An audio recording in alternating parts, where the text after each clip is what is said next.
प्यारे साथियों नमस्कार। एक बार फिर से आपका स्वागत है आपके प्यारे से प्लेटफॉर्म बिहार बोर्ड साइंस विद्या कोश पर। सभी साथियों को नमस्कार करता हूं, प्रणाम करता हूं। गुड मॉर्निंग साथियों। सभी साथियों को एक बार फिर से बहुत बहुत स्वागत है। जो पहली बार विजिट कर रहे हैं हमारे चैनल पर, सबसे पहले इसको सब्सक्राइब करके बेल आइकन जरूर प्रेस कर दीजिएगा ताकि आपको हर एक वीडियो का नोटिफिकेशन टाइम मिल सके। कक्षा 11वीं के बच्चों को बहुत शिकायत थी कि सर हमारे क्लास का कुछ नहीं हो रहा है, सर हमारे लिए कुछ नहीं हो पा रहा है इस यूट्यूब पर। तो साथियों, आपकी शिकायत दूर करने के लिए हमारा विद्याकुल परिवार लेकर आ चुका है कक्षा 11वीं की हर एक सब्जेक्ट की बहुत शानदार क्लास। बेटा पहले चैप्टर से हम स्टार्ट कर रहे हैं आपके लिए हर एक विषय की क्लासेस को, जिसमें हम हर एक चैप्टर को बहुत डिटेल में आपको पढ़ाने वाले हैं बहुत शानदार तरीके से। तो साथियों देर नहीं करते हैं, स्टार्ट करते हैं क्लास को। पर उससे पहले आपसे एक निवेदन करूंगा, पहली बार अगर चैनल पर विजिट कर रहे हो बेटा तो सब्सक्राइब जरूर कर दो और इस वीडियो को पहले लाइक कर दो, तभी आगे बढ़ना, ठीक है। क्योंकि मैं आपको बहुत शानदार से एक एक कॉन्सेप्ट को बहुत डिटेल के साथ समझाने वाला हूं बच्चों। आपका पहला ही चैप्टर है कक्षा 11वीं जीव विज्ञान का पहला अध्याय सजीव जगत या जीव जगत यानी कि लिविंग वर्ल्ड। उसका भैया सजीव के लक्षण पहला ही क्या है यहाँ पे टॉपिक है, उसको देखेंगे। आप देख रहे हैं दुनिया में बहुत प्रकार के सजीव होते हैं। सीधे उस टॉपिक पर आते हैं बच्चों, बहुत शानदार तरीके से मैं आपको ये समझाने वाला हूं, ठीक है। तो अब बच्चों यहाँ पे क्या लिखा हुआ है, क्या शानदार बात लिखी बेटा। ये देख रहे हैं आपका घर, हमारा घर, हम सभी जंतुओं का घर यानी कि पृथ्वी का यहाँ पे डायग्राम बना हुआ। लिखा क्या है कि हमारी पृथ्वी पर मुख्य रूप से दो प्रकार के घटक पाए जाते हैं। आप कहोगे सर कौन से दो प्रकार के घटक, एक जो निर्जीव होते हैं और दूसरे जो सजीव होते हैं यानी कि लिविंग और नॉन लिविंग। ये तो हम सभी जानते हैं, ठीक। सजीवों के अंतर्गत पेड़ पौधे जंतु सूक्ष्मजीव आदि आते हैं, जबकि निर्जीव के अंतर्गत पहाड़ नदियां मिट्टी आदि आते हैं। सिंपल सी बात है बच्चों, अगर अपनी नजर को आप अपने आसपास घुमाओगे तो आपको बहुत से सजीव और निर्जीव घटक दिखाई देंगे, जैसे आपके माता पिता भाई बहन पेड़ पौधे आपके पालतू जानवर, ये सब आकाश में उड़ते हुए पक्षी क्या हैं, सजीव हैं। इनके अलावा वह जीव जिसको हम देख भी नहीं पा रहे हैं यानी कि सूक्ष्म जीव बैक्टीरिया कवक, वह भी सजीव की श्रेणी में ही आते हैं। इसी प्रकार आपके आसपास मकान है, पहाड़ है, मिट्टी है, तालाब है, नदियां हैं, गाड़ियां हैं, ये सब क्या होंगे बच्चों। आपके हाथ में जो मोबाइल या कंप्यूटर लैपटॉप जिससे आप मुझको देख पा रहे हैं वह भी क्या है, निर्जीव की श्रेणी में ही आता है। तो सजीव और निर्जीव दोनों ही पृथ्वी पर पाए जाते हैं। अब सवाल यह है कि आखिर सजीव निर्जीव से अलग कैसे होते हैं। अगर हम कहें कि हमारे पास कोई चीज है, फॉर एग्जाम्पल बच्चों अगर मैं बोलूं कि मेरे हाथ में ये एक बॉटल है जिसमें पानी भरा हुआ है, तो ये बॉटल और इसके अंदर भरा हुआ पानी निर्जीव है, मैं बोल रहा हूं, और मैं अपने आप को बोल रहा हूं कि मैं सजीव हूं, लिविंग हूं। तो भाई मुझे इसको साबित करना पड़ेगा, विज्ञान में भैया कुछ ना कुछ साबित तो करना पड़ता है। तो अगर मैं कह रहा हूं कि सजीव जो है वो अलग चीज है और निर्जीव जो है वो अलग चीज है, तो सजीव और निर्जीव दोनों ही क्या है, अलग चीज है, मैं आपसे कह रहा हूं, ठीक है।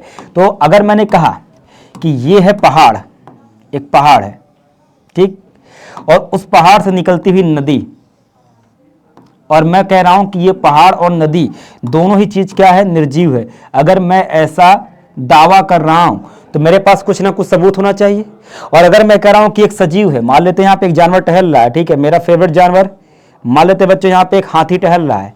तो अगर एक हाथी यहाँ पे टहल रहा है बच्चों, तो ये हाथी, ठीक, थोड़ा मोटा ज्यादा हो गया है, तो ये जो हाथी है, या मैं कहूँ एक पेड़ है जिसके पत्ती को ये हाथी खाना चाह रहा है, ये पेड़ और ये हाथी ये दोनों ही सजीव हैं, मैंने आपसे कहा। तो क्या ऐसी चीजें इस हाथी और पेड़ के पास हैं जो इस पहाड़ और नदी के पास नहीं है, जिस वजह से ये निर्जीव है और वो सजीव है। तो जाहिर सी बात है बच्चों, सजीव के कुछ लक्षण होंगे। तो आइए बच्चों उसी लक्षणों को आज हमको पढ़ना है। वो कौन से लक्षण है बच्चों जो सजीव को सजीव बनाते हैं और उनकी अनुपस्थिति की वजह से निर्जीव निर्जीव हो जाते हैं। तो आइए साथियों स्टार्ट करते हैं इस चीज को कि सजीव के लक्षण क्या होते हैं, ठीक है, आओ। लेकिन उससे पहले एक चीज देखो क्या लिखा है, पृथ्वी पर पाए जाने वाले सजीवों में कुछ ऐसे लक्षण होते हैं जो उन्हें निर्जीवों से भिन्न करते हैं। लक्षण दो प्रकार के होते हैं, जाहिर सी बात है। मैंने उस बोतल का एग्जांपल लिया तो उस बोतल में कुछ ऐसी चीजें होंगी जो वो नहीं कर पा रही है, और मेरे अंदर वो ऐसी चीजें होंगी जो मैं कर पा रहा हूँ, इसलिए मैं सजीव हूं और वो बोतल क्या है, निर्जीव है, या वो हाथी सजीव है और वो पहाड़ निर्जीव है। तो आइए साथियों देखते हैं वो कौन से लक्षण हैं। तो वो लक्षणों को पढ़ने से पहले मैं एक चीज बता देते हैं बच्चों, लक्षण दो प्रकार के होते हैं। एनसीईआरटी बोलती है, एक को कहते हैं बेटा नॉन डिफाइनिंग यानी सामान्य, और एक को कहते हैं बच्चों डिफाइनिंग यानी कि विशिष्ट। तो लक्षण दो प्रकार के होते हैं, सामान्य और विशिष्ट। सर सामान्य लक्षण क्या होते हैं, विशिष्ट लक्षण क्या होते हैं? सिंपल सी बात है, सुनना। पहले मैं विशिष्ट बताता हूं, फिर सामान्य बताता हूं। विशिष्ट लक्षण बच्चों यानी डिफाइनिंग कैरेक्टर ऐसे लक्षण होते हैं वह लक्षण जो केवल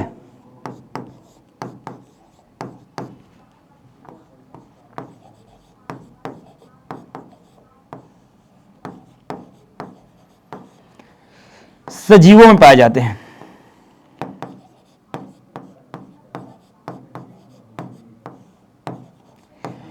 तो वह लक्षण जो केवल सजीवों में पाए जाते हैं उन्हें हम क्या कहते हैं? विशिष्ट लक्षण कहते हैं। ठीक है, जो सजीवों में पाए जाते हैं और इनके अपवाद भी नहीं होते। इनके अपवाद नहीं होते। बेटा अपवाद मतलब ऐसी चीज जो सभी फॉलो कर रहे हो पर कोई एक या दो चीज फॉलो नहीं करते, उसको अपवाद कहते हैं। नहीं होते, उन्हें हम विशेष लक्षण कहते हैं, जो केवल और केवल सजीव में पाए जाएं। किसी निर्जीव में वो लक्षण नहीं पाए जाते हैं। ठीक है, और नॉन डिफाइनिंग जो ऐसे लक्षण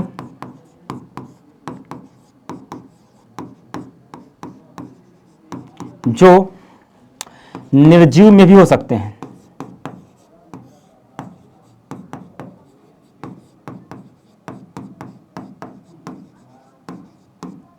जो निर्जीव में भी हो सकते हैं। ठीक ठीक, या जिनके अपवाद हो सकते हैं, जिनके अपवाद हो उन्हें हम क्या कहते हैं? सामान्य लक्षण। इसको और अच्छे समझते हैं कि सर अपवाद हो वैसे लक्षण, जो निर्जीव में पाए जाते हैं वैसे लक्षण, और जिनके अपवाद ना हो इसका मतलब क्या है? ध्यान से देखो, अभी समझ में आ जाएगा। पहले तो हम देखते हैं बच्चों कि हमको कौन कौन से लक्षण पढ़ने हैं। ठीक है, सामान्य लक्षण क्या लिखा हुआ है?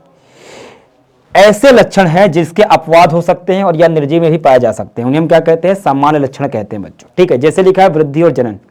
अब देखो, आप जानते हो वृद्धि एक लक्षण है सजीवों का। एक छोटा सा बच्चा समय के साथ साथ बड़े बच्चे में, यानी कि बड़ा बच्चा कहा जाएगा, किशोर या युवा में बदल जाता है। ठीक है, मतलब वो हमेशा बच्चा नहीं रहता है। एक छोटा सा बीज में से पौधा निकलेगा और पौधा बड़ा होकर के समय के साथ वृक्ष बन सकता है। अभी आप देखोगे आपके आसपास छोटे छोटे पिल्ले होंगे, पपीज होंगे, और आगे 3-4 महीने में बड़े से डॉग बन जाएंगे बहुत जल्दी ही। ठीक, मतलब उनमें वृद्धि हो रही है। तो सजीव के अंदर वृद्धि होती है, लेकिन क्या वृद्धि निर्जीव में भी हो सकती है? अरे बिल्कुल भी हो सकती है। ठीक है, अपने आप न सही पर हो तो सकती है। फॉर एग्जाम्पल, आपके सामने एक घर बन रहा है जो अभी 1 मंजिल है, पर हो सकता है आने वाले साल वो 2 मंजिला हो जाए। हो सकता है बच्चों अभी एक यहाँ पे मिट्टी का ढेर है, हवा चली मिट्टी लेकर आई, वो मिट्टी का ढेर बड़ा हो गया, तो वो भी तो वृद्धि कर रहा है। तो मिट्टी का ढेर और बिल्डिंग तो निर्जीव होता है। इसका मतलब क्या है कि सजीव में वृद्धि तो हो रही है, लेकिन निर्जीव में भी हो रही है। हाँ, ये अलग है कि सजीव में अपने आप होती है, निर्जीव में करानी पड़ती है। ठीक है, कोई बाहरी चीज करवाती है, सजीव में कोई बाहरी चीज नहीं करवाती है, लेकिन हो तो रही है। इसका मतलब वो सामान्य लक्षण है। जनन एग्जाम्पल दिया हुआ है, जैसे जनन, प्रत्येक जीव अपने जैसा दूसरा जीव उत्पन्न करता है। अब आप कहोगे सर निर्जीव तो नहीं करते हैं, तो इसको आपने विशिष्ट क्यों नहीं रखा, इसको सामान्य क्यों कर दिया? क्योंकि बच्चों जनन के कुछ अपवाद पाए जाते हैं। जी हाँ बच्चों, इसका मतलब ये है कि कुछ ऐसे जीव भी हैं जो जनन नहीं करते हैं। फॉर एग्जाम्पल, मान लो एक पति पत्नी है जिनको संतान नहीं हुई किसी वजह से, तो क्या वो निर्जीव कहलाएंगे? नहीं, है तो सजीव पर उन्होंने जनन नहीं किया। या हो सकते हैं कुछ ऐसे जानवर, ऐसे जंतु, फॉर एग्जाम्पल आपने खच्चर सुना होगा। ठीक है, तो म्यूल या खच्चर जो होता है वो अपने जैसा दूसरा जंतु पैदा नहीं कर सकता है। खच्चर से खच्चर उत्पन्न नहीं होता है। खच्चर का निर्माण कैसे होता है?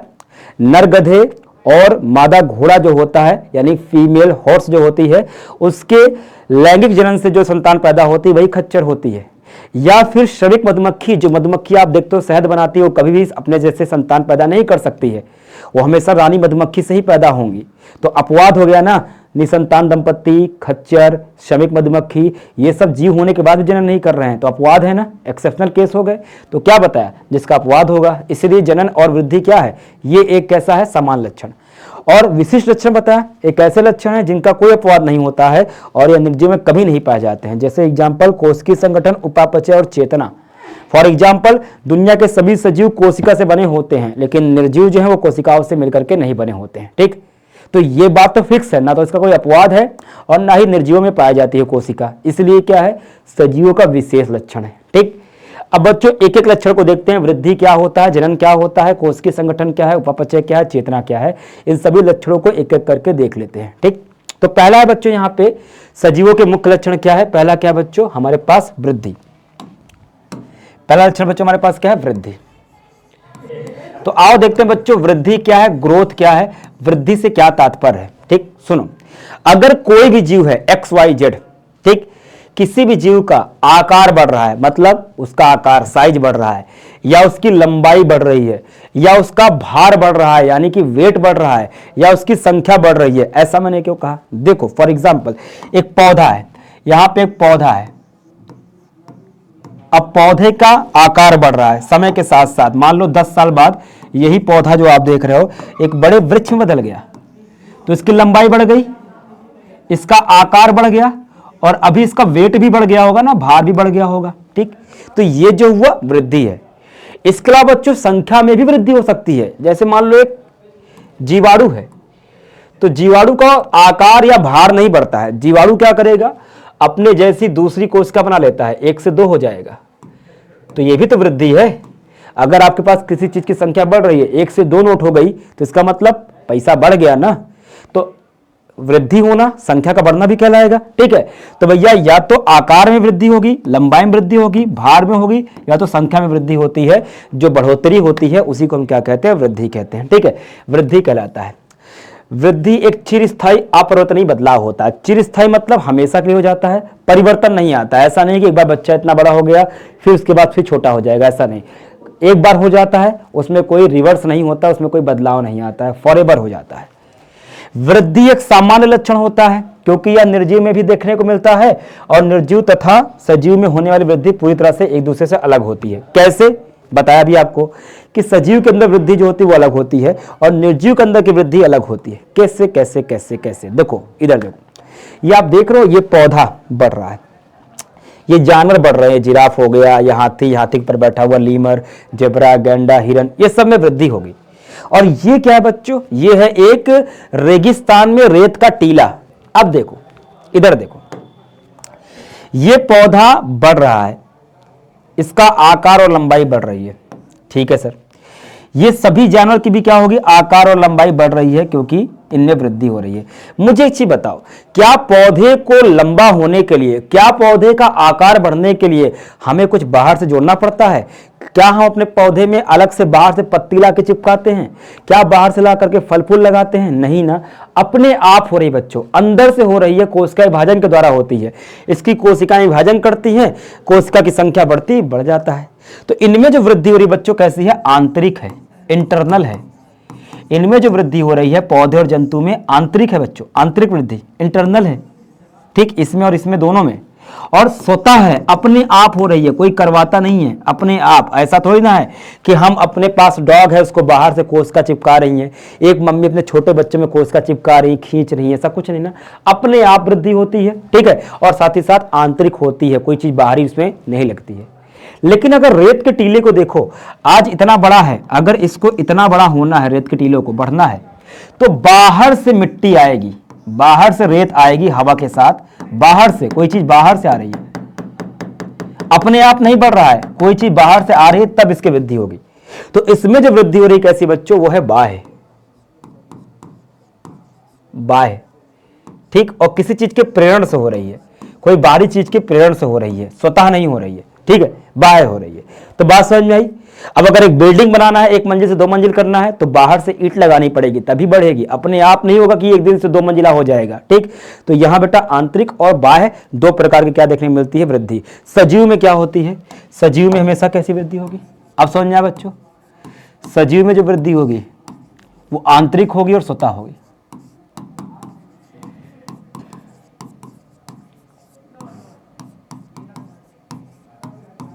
ठीक, चलो आ गया समझ में? देखो क्या लिखा है, सजीव वृद्धि क्या लिखा हुआ है? सजीवों में वृद्धि आंतरिक होती है और पदार्थों के संश्लेषण या वृद्धि से या वृद्धि होती है, ठीक है। पदार्थ उसके अंदर बनते हैं, नई नई कोशिकाएं बनती हैं, तो फिर क्या होता है? वृद्धि होती जाती है। पौधों में वृद्धि हमेशा होती है। अच्छा एक चीज समझ लो, पौधों में हमेशा वृद्धि होती रहती है, परंतु यह वृद्धि केवल कुछ भाग में ही होती रहती है, ठीक है। तो पौधे में जो वृद्धि होती है बच्चों वो हमेशा होती रहती है, हमेशा, जब तक वो जिंदा है। एक पौधा तोड़ दो दोबारा से उसमें ग्रो हो जाएगा, फिर तोड़ दो दोबारा से ग्रो हो जाता है। लेकिन पौधे में हर जगह वृद्धि नहीं होती, कुछ विशेष भाग में होती है। जिस भाग में होती है उनको विभजोत्तक कहते हैं, ठीक। जंतुओं की वृद्धि निश्चित समय तक रहती है, परंतु यह हर भाग में होती है। अब देखो जंतुओं में वृद्धि निश्चित समय तक, जैसे मान लो कि इंसान है तो हद से हद बेटा 20 साल की उम्र तक उसमें वृद्धि होगी और उसके हर एक भाग में होगी, शरीर का हर एक भाग समान रूप से वृद्धि करेगा। ऐसा नहीं है कि पहले हाथ वृद्धि करेगा फिर पैर करेगा, सब कुछ साइमल्टेनियसली मतलब साथ साथ वृद्धि करते हैं। ऐसा समझ बच्चों। तो जीवों का पहला लक्षण वृद्धि सामान्य लक्षण है क्योंकि निर्जीव में भी पाया जाता है। सजीव में आंतरिक वृद्धि, निर्जीव में बाह्य वृद्धि, पौधों में जिंदगी भर, जंतुओं में एक निश्चित समय तक, पौधों में कुछ भाग में, जंतुओं में शरीर के हर एक भाग में। ठीक, तो आशा करता हूं बच्चों वृद्धि समझ गए होंगे। अब अगला ये देखो निर्जीव वृद्धि क्या लिखा है। निर्जीव वृद्धि बाह्य होती है तथा यह पदार्थों के जमा होने से होती है। निर्जीव वृद्धि तभी होती है जब कोई बाहरी कारक वृद्धि कराए, बाहर से कोई चीज आकर के वृद्धि कराएगा। ठीक, चलो अगला क्या है भैया, अगला है बच्चों जनन। अगला जो लक्षण है वो है जनन यानी कि रिप्रोडक्शन। अगला सजीवों का जो लक्षण है भैया बहुत ध्यान से, रिप्रोडक्शन। सिंपल सी बात है, पृथ्वी पर जितने भी जीव हैं वो अपने समान, सिमिलर टू इटसेल्फ, अपने समान, एक गाय जो है अपने समान गाय को, एक इंसान अपने समान इंसान को, एक बैक्टीरिया अपने समान बैक्टीरिया को, एक आम का पेड़ अपने समान आम के पौधे को बना सकता है। तो प्रत्येक जीव लगभग अपने समान दूसरा जीव बनाते हैं, यही प्रक्रिया जनन कहलाती है। देखो क्या लिखा हुआ है, किसी भी जीव के द्वारा अपने समान याद रखना बेटा, सिमिलर टू इटसेल्फ, ठीक है, दूसरा जीव बनाने की प्रक्रिया जनन कहलाती है। भैया जानते हो ना, एक इंसान जो है शादी करके अपने जैसा दूसरा इंसान पैदा कर सकता है। ठीक, यह सजीवों का विशिष्ट लक्षण नहीं है, धोखा खा जाओ। क्यों? क्योंकि यह प्रक्रिया कुछ सजीवों में नहीं पाई जाती है, जैसे मधुमक्खी में, खच्चर में, निसंतान दंपत्ति में। तो क्या बोला, अगर कोई ऐसा लक्षण है सजीवों का जिसका अगर अपवाद है तो उसको हम विशिष्ट में नहीं रखते बच्चों, उसको हम सामान्य की श्रेणी में रखते हैं। ठीक है, जैसे एग्जाम्पल के तौर पे देखा जाए मधुमक्खी में, खच्चर में और निसंतान दंपत्ति में आपको ये देखने को मिलता है। ठीक है, इसमें आपको ये चीजें क्या होंगी, देखने को मिलेंगी। जैसे अगर देखा जाए, ठीक, अगर यहाँ पे देखा जाए कि जो मधुमक्खी होती है कौन सी, अगर देखा जाए मधुमक्खी कौन सी, श्रमिक वाली। देखो मधुमक्खी 3 प्रकार की होती है, आपको बता ही दूं थोड़ा सा। किसी भी बड़े छत्ते में 3 प्रकार की मधुमक्खी होती बाबू। एक होती है रानी मधुमक्खी, एक होती है बच्चों श्रमिक, और एक होती है नर। अब इसमें से श्रमिक और रानी क्या होती हैं, फीमेल, मादा, और ये होता है मेल। तो इनमें से नर और रानी मधुमक्खी क्या करती हैं, मिल करके संतान बनाती है। लेकिन ये वाली जो होती है श्रमिक, ये कभी भी संतान नहीं बनाती है। इसका काम होता है छत्ते बनाना, इसका काम होता है शहद बनाना, इसका काम होता है छत्ते की साफ सफाई और सुरक्षा करना।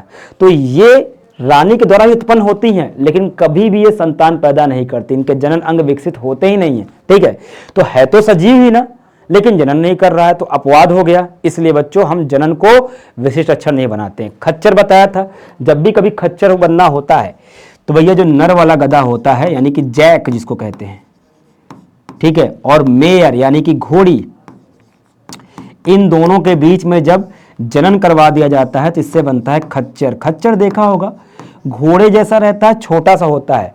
जैसे वैष्णो देवी वगैरह जाते हैं तो लोगों को लेकर ऊपर लेकर जाता है पहाड़ों पर, उसी को खच्चर कहते हैं। आपने देखा होगा अपने आसपास छोटे छोटे से होते हैं गधे के आकार के, लेकिन वो घोड़े जैसे दिखते हैं, वही खच्चर होते हैं। तो भैया खच्चर कभी भी अपने जैसा दूसरा खच्चर पैदा नहीं करता है। तो ये क्या हो गया, ये भी अपवाद है। निसंतान दंपत्ति मतलब ऐसे पति पत्नी जिनको संतान नहीं हो रही है। तो आखिर है तो सजीव ही तीनों ना, लेकिन इनको संतान पैदा नहीं हो रही, जनन नहीं कर रहे, तो इसका मतलब कुछ जीव जनन नहीं करते हैं। तो ये अपवाद हो गए। जिसका भी अपवाद होगा बच्चों, उस लक्षण को हम सामान्य लक्षण की श्रेणी में रखते हैं, विशिष्ट में नहीं रखते। चलो अगला क्या है, उपापचय। Very very important. अगला लक्षण क्या है सजीवों का, उपापचय यानी कि मेटाबॉलिज्म। अब मेटाबॉलिज्म क्या होता है, देखो बबुआ, हम सभी लोग किसके बने हैं, कोशिकाओं के। जितने भी सजीव होते हैं, पेड़ पौधे जंतु इंसान, सब किसके बने होते हैं, वो बने होते हैं कोशिकाओं के। और कोशिकाओं के अंदर होता क्या है, कुछ और नहीं, प्रोटीन, विटामिन्स, खनिज, शर्करा, यही सबसे मिलकर क्या बना होता है, पूरे के पूरे क्या बनी होती है, कोशिकाएं बनी होती हैं। तो कोशिकाओं के अंदर क्या होती रहती है, रासायनिक अभिक्रिया, केमिकल रिएक्शन।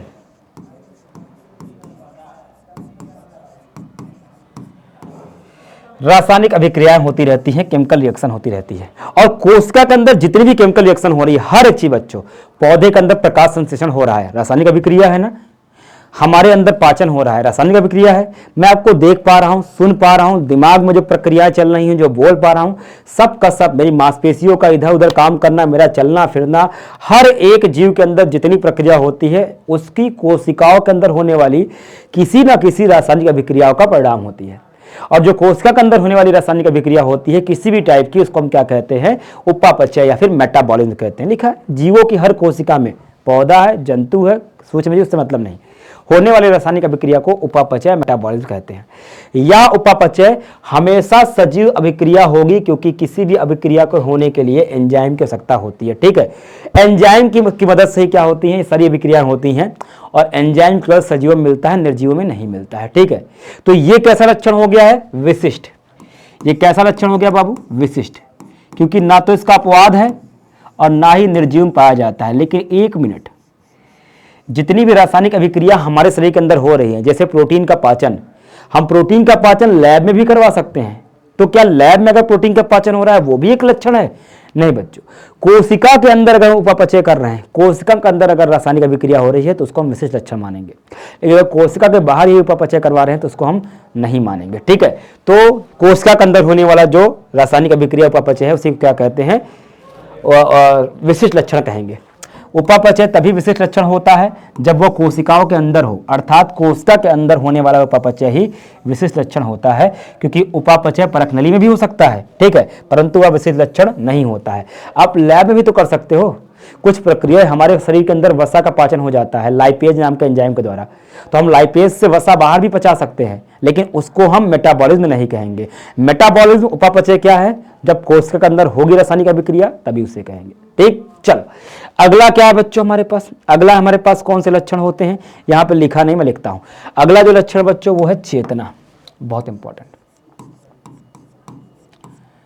ठीक, सजीवों में चेतना पाई जाती है। चेतना कहने का मतलब क्या है? सजीव जो होते हैं अपने आसपास के वातावरण को महसूस कर सकते हैं, और महसूस तो करते हैं, साथ ही साथ उसके खिलाफ कुछ प्रतिक्रिया करते हैं। उसी को हम क्या कहते हैं बेटा? चेतना कहते हैं।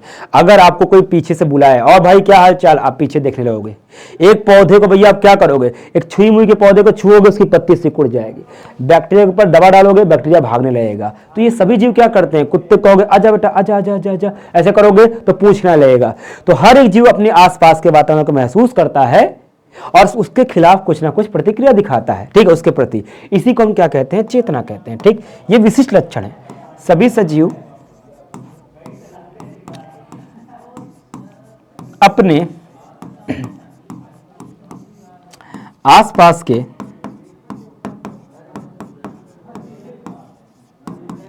वातावरण को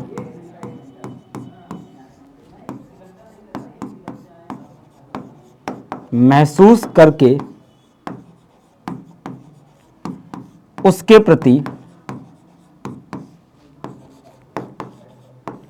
अनुक्रिया दर्शाते हैं।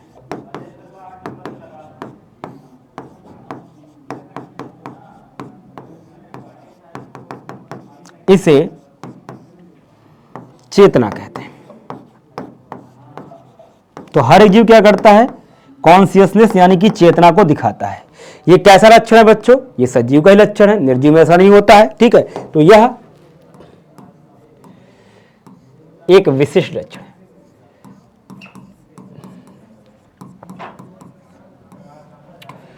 तो अगर अब आपसे कोई पूछेगा सजीवों के क्या क्या लक्षण होते हैं, ऐसा कौन सा चीज है जो सजीवों में है निर्जीव में नहीं है, तो आप सिंपली बोलोगे कि भैया एक सजीव जो है उसके अंदर आंतरिक वृद्धि होती है, निर्जीव में नहीं होती है। सजीव जनन कर सकते हैं, निर्जीव जनन नहीं करते हैं। ठीक है, सजीवों की प्रत्येक कोशिका में क्या होता है? देखने को मिलता है उपापचय, लेकिन निर्जीव में उपापचय नहीं पाया जाता है। ठीक है, सजीवों के अंदर चेतना होती है, निर्जीवों में चेतना नहीं होती। और इसके अलावा कोशिकीय संगठन, एक और लक्षण बच्चों, विशिष्ट लक्षण कोशिकीय संगठन।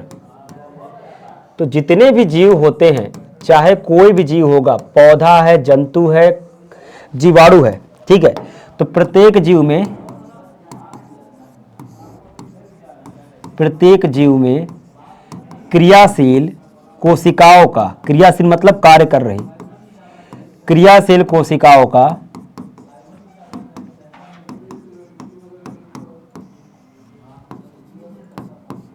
शारीरिक संगठन पाया जाता है।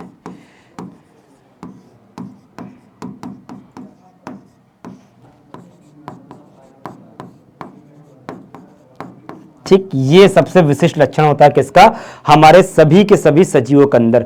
भैया प्रत्येक जीव, चाहे पौधा है, चाहे जीवाणु है, चाहे जंतु है, सभी के शरीर का निर्माण किससे होता है? कोशिकाओं से मिलकर बना होता है। पूरा शरीर कोशिका से बना है, पौधे का भी, जीवाणु का भी, कवक का भी, सभी का। भैया अब देखो, जैसे वायरस में कोशिका नहीं पाई जाती, इसलिए उसको हम सजीव की श्रेणी में नहीं रखते हैं। वायरस में कोई प्रोटीन पाया जाता है और डीएनए अथवा आरएनए में से कोई एक चीज मौजूद रहेगी। तो जितने भी जीव होंगे XYZ, सबके अंदर कोशिका संगठन दिखने मिलेगा। इसके अतिरिक्त सजीव के कुछ लक्षण और भी हैं, जैसे कि इसके अतिरिक्त भी रख सकते हैं। इसके अतिरिक्त, हालांकि इन जनरल कह देते हैं, पर वास्तविकता में यही जो इतने मैंने बताया आपको 5-6 यही है। इसके अतिरिक्त बच्चों, श्वसन करना, पाचन करना, सजीव में श्वसन, पोषण, गतियां,